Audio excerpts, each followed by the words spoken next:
Samantala, nagbigay naman ng mahigpit na seguridad ang Baguio City PNP sa grand opening ng Panagbenga Festival upang matiyak ang kaligtasan at kaayusan ng mga dumalo sa makulay na pagdiriwang.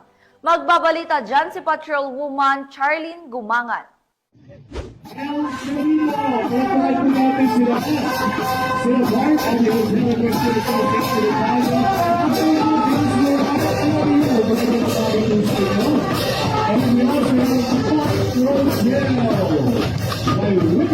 Magandang araw po sa ating lahat.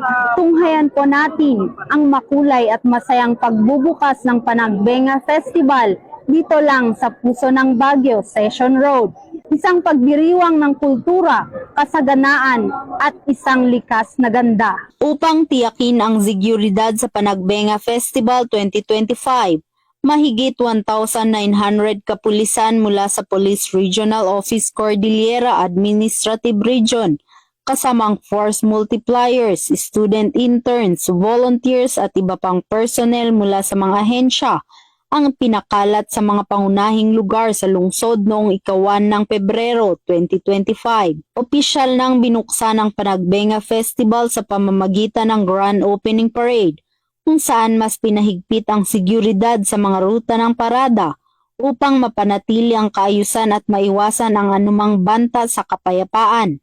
Bukod sa mga nakabantay na pulis, nakaposisyon din ang reactionary forces, monitoring teams at medical teams sa iba't ibang pampublikong lugar at transport terminals upang tiyakin ang mabilis na pagtugon sa mga insidente. Tiniyak ni Police Brigadier General David K. Peredo Jr., Regional Director ng PROCAR, na manatili ang matibay na presensya ng kapulisan sa buong buwan ng Panagbenga Festival 2025.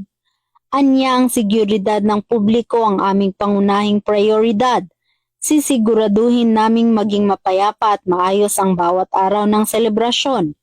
Patuloy na nakipagtulungan ang PROCAR sa iba pang ahensya at stakeholders upang matiyak ang kaligtasan at tagumpay ng taunang pagdiriwang ng Panagbenga Festival sa lungsod ng Baguio. Mula dito sa Melvin Jones, Baguio City, ako ang iyong PNN correspondent, Patrolwoman Charlene Rose Gumangan, alagad ng batas, tagataguyod ng Balitang Pulis.